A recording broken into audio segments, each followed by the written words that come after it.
Hello everybody, how's it going? I am Jay Shady, the voice of reason, and I'm here with my WrestleMania 24 review.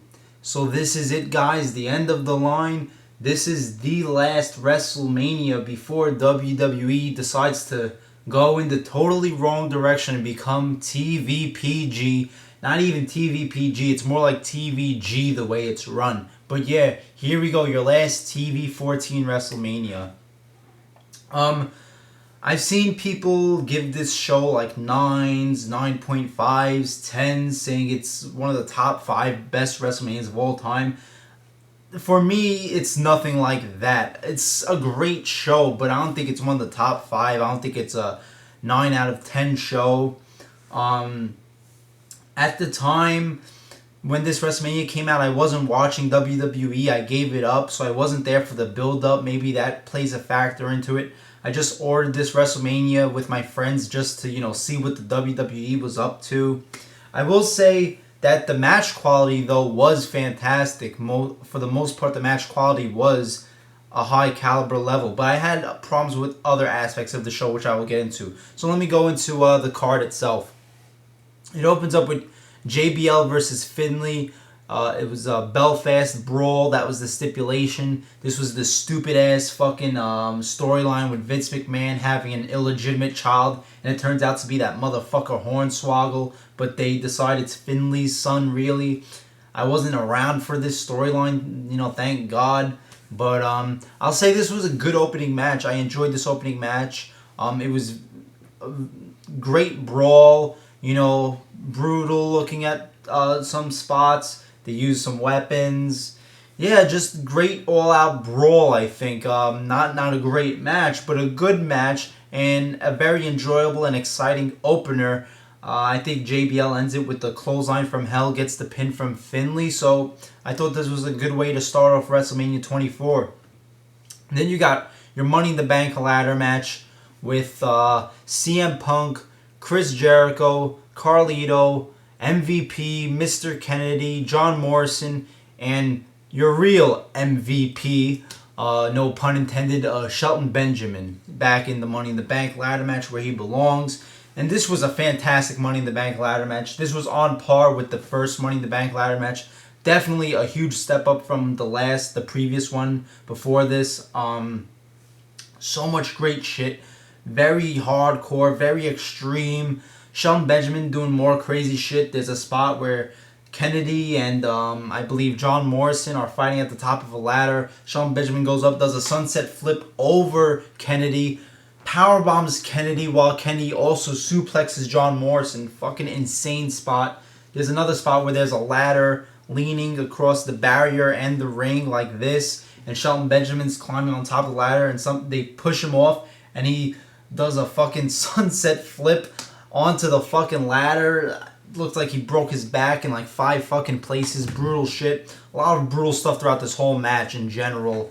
Everybody performed greatly in this match. It ends with CM Punk. I believe he's battling with Chris Jericho, and he ties up Chris Jericho's legs on the rungs of the ladder, and he grabs the Money in the Bank briefcase and wins the match.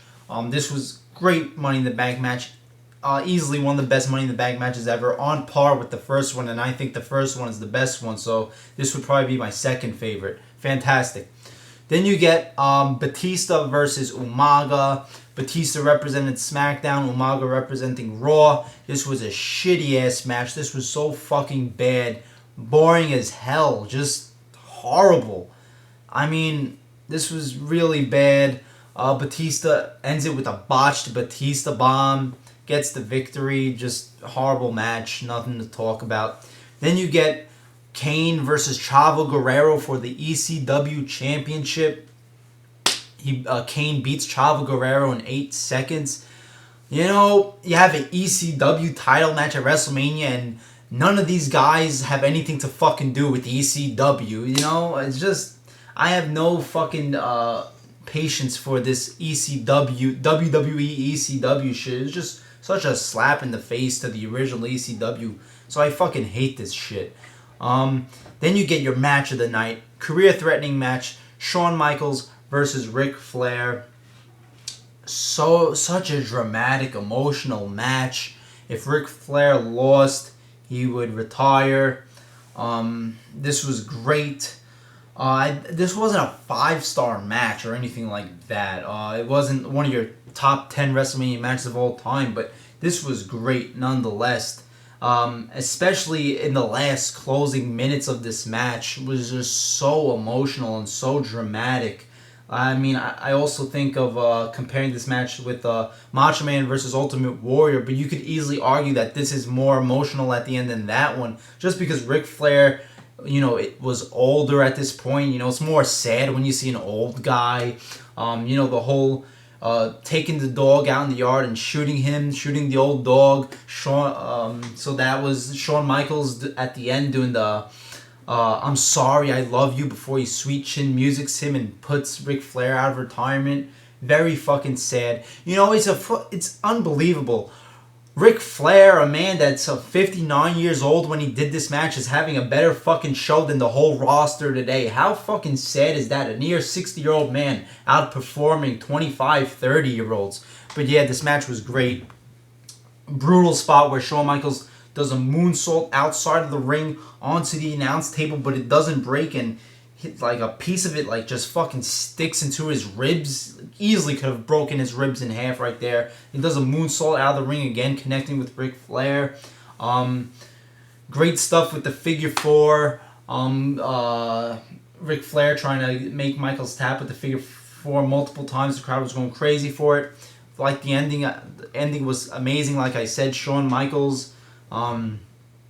Before this, he was having a hard time trying to do the sweet chin music. He kept on stalling. I like that. And then Ric Flair's all like, come on. He's like crying in tears. And Shawn Michaels says, I'm sorry, I love you. Sweet chin music's him, pins him 1, 2, 3, kisses Ric Flair on the head, walks out of the ring and gives Ric Flair his last moment. Very emotional. Ric Flair crying like a baby. Just, this is like drama, entertainment, emotion, action at its highest. This is what WWE does best when they can do this shit, when they can pull this shit off. This is what they failed to do in this day and age.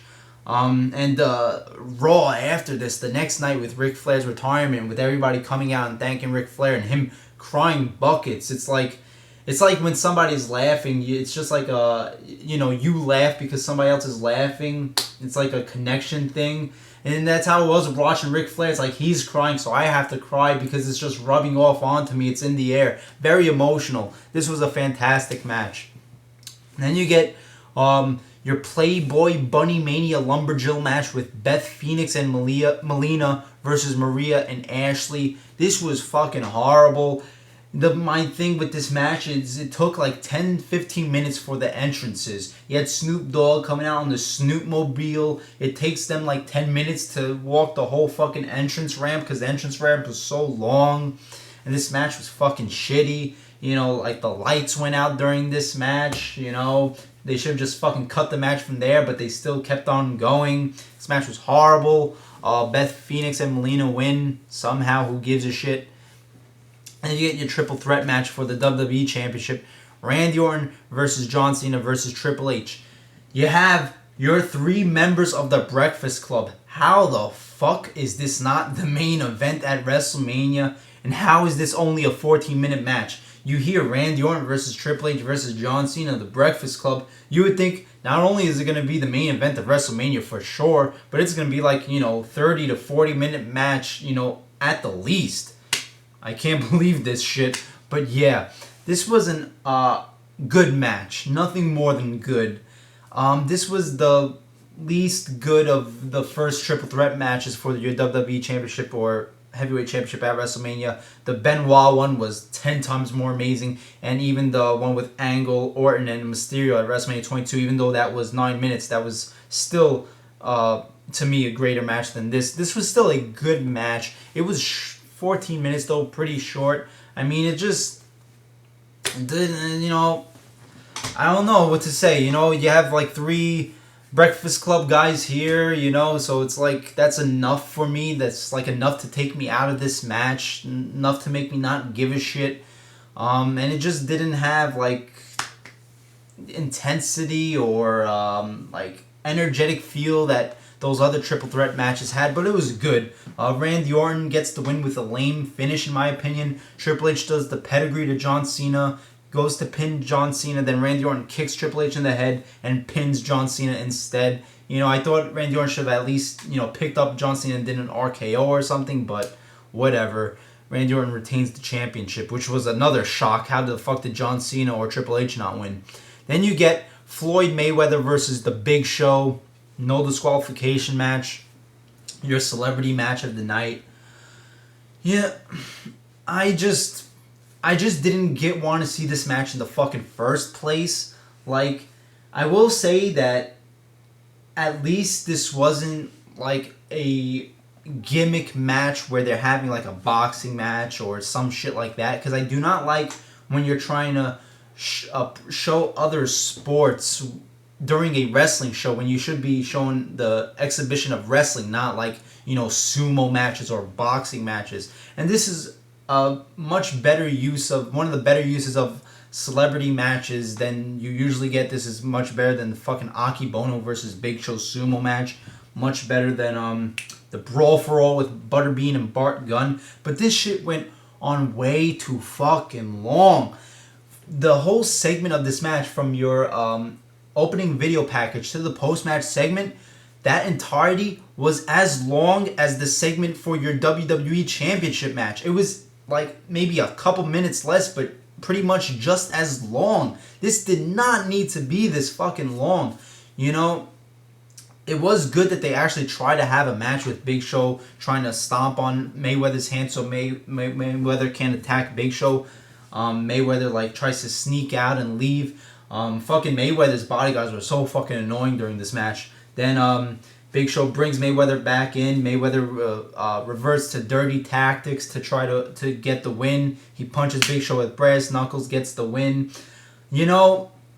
Mayweather was, I guess, being booked as like an underdog because he was smaller. Yet the crowd hated the fuck out of Mayweather, so that didn't make sense. They wanted Big Show to win because Big Show's representing wrestling. Big Show should have won this thing.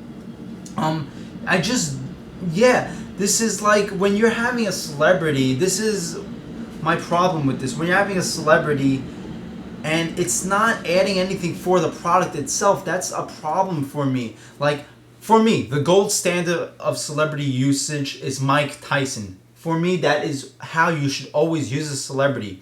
Not to promote a match for that celebrity or promote the sport of that celebrity. Mike Tyson, look at Mike Tyson. He didn't have a boxing match. He didn't have some feud with another superstar. He was there to help promote the main event of the wrestling show. He was there to join DX, to be the special enforcer / special referee of your main event match. All he was doing was adding excitement and attraction to your actual main event itself. He wasn't doing his own thing.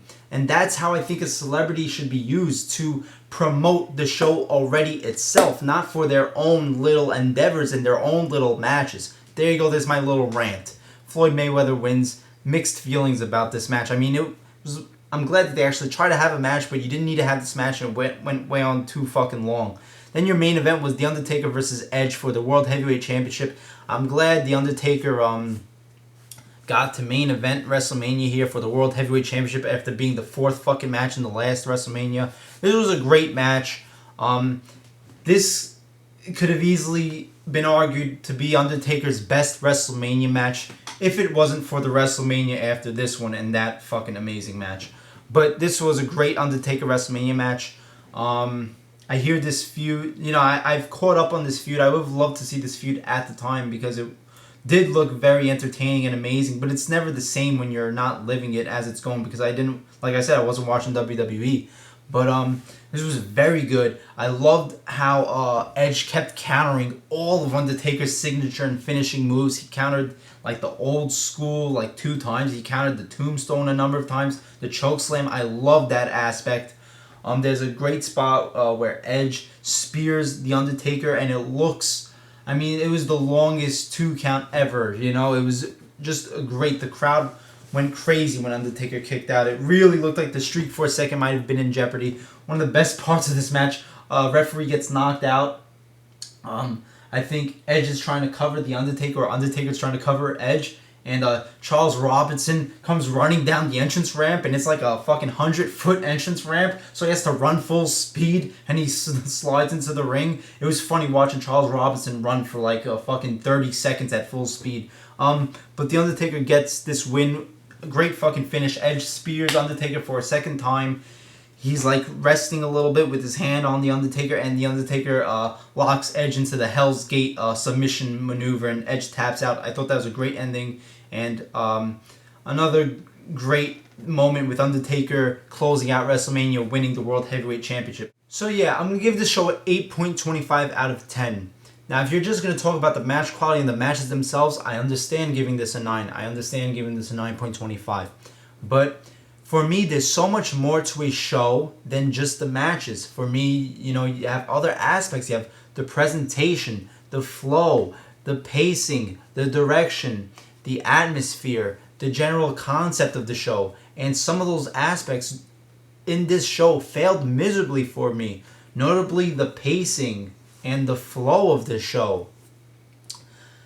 Just so much filler, nonsense, bogus bullshit happening in between matches. And this is a thing, a sickness with these recent WrestleManias.